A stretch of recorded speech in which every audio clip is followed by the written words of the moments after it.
Head coach Clint Mylymok joining me right now. And coach, that was a weekend for sure. I guess your assessment of the weekend and what was said Friday night to get them going for Saturday. Let's get a touchdown ourselves. They not much to say. We came back to the hotel and I think they were expecting maybe more than we were going to give them. I said, I got nothing for you. Like Sam and I just kind of looked at the players and said, what do you want us to tell you? Like it's late in the year. Do you know what our forecheck is? Yep. Do you know what our back check? Yep. Do you know what our schemes are? Yep. So in the end, what are we missing here? Compete. So it is no secret. There's no secrets this time of year. We know what teams are doing. They know what our tendencies are. So it doesn't come down to like I want it more than he does. And I give Danbury credit. They worked hard. They were more intense the first game and more up for the challenge. And our guys just weren't there. We had a couple guys that I thought were fine, but just as a group, got to compete. And it's not just like once in a while, it's every shift. So that's the message going forward. Saturday was more like it. It was just, we got into it right away. And guys like Stern and Luke Camel on the ice, stirring it up and just not giving them an inch and not backing down. And that's part of it. Like we have different players in our locker room for a reason. That's to be able to neutralize whatever the other opposition has, and I thought we did a better job Saturday. That fracas on Saturday kind of sparked the guys on the bench too to see all that compete. Well, it wakes them up. Yeah. And Sterney was saying a few things to the bench, and he started off not so great. You give up a goal first shift, but I didn't feel like, oh, here we go again. It was more like, yeah, we'll be fine. Like we knew the guys would bounce back, and they did. And they usually do.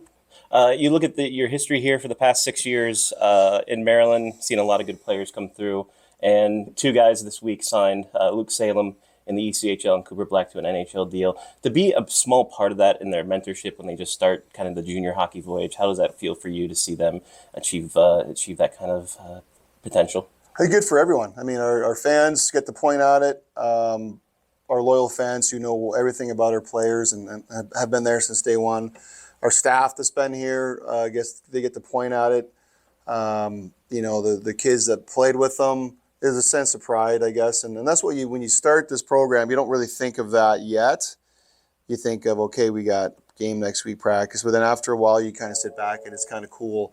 It's kind of cool to see like the effect of what this league and what this program has for the local kids, but also for kids that played in our program, and it's just part of the process, and it's exciting to see, and it's good to show guys that are here, like, hey, we got Skoog in Charlotte scored a bunch of goals, one step away from the NHL. You have Cooper Black signing an NHL contract, and Sales was a real good ambassador for our team. He was a great kid and he had a heck of a collegiate career. And so I actually played my nephew his first game, so it's kind of fun to watch. Like all these young guys get a crack at pro hockey, and knowing that we're a small part of it's always fun to look at. And also this weekend is Billet Appreciation Weekend. You've been here since the start. How have you seen the Billet program grow, and what things have you heard back from the players after they've left?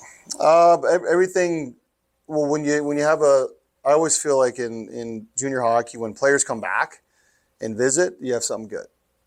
When they come back and stay with their billets and have that relationship of, hey, I'm coming in for this week. Is there any ice? Can I come in and skate? And this is like summertime, and that's the whole positive part of off the ice is we have that.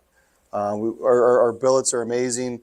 Our billet coordinators, you had Amanda to start, and then you have Holly now, and they both like have built. Really, like the first thing I asked when I came here and sat in this room and had a meeting, said, "Who's our billet coordinator?" We don't have one yet. I'm like, that's your first hire. Like we need to find someone now before we do a thing.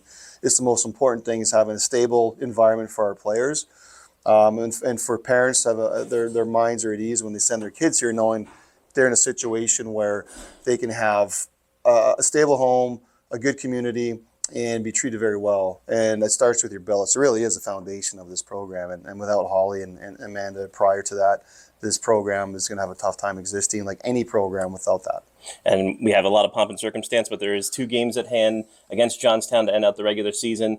A lot of things on the line, but what's the message you've been sending to the players this week? 4 points. We want them all. We're not coming into this weekend to say, oh, we need this to get first place and that. Like I'm not doing that. I'm saying if you're any type of team, we want 4 points and we want to be able to take care of business on Friday and once again, like we don't care about anything but competing and taking care of business and And for us, it's the trick for us every year and every practice, every game is, can we get the most out of our players every single time they're on the ice? And it's not got nothing to do with like, hey, we got to be more skilled. Like we have enough skill. It's the compete. So they're 4 points and we want them. Head coach Clint Mylymok.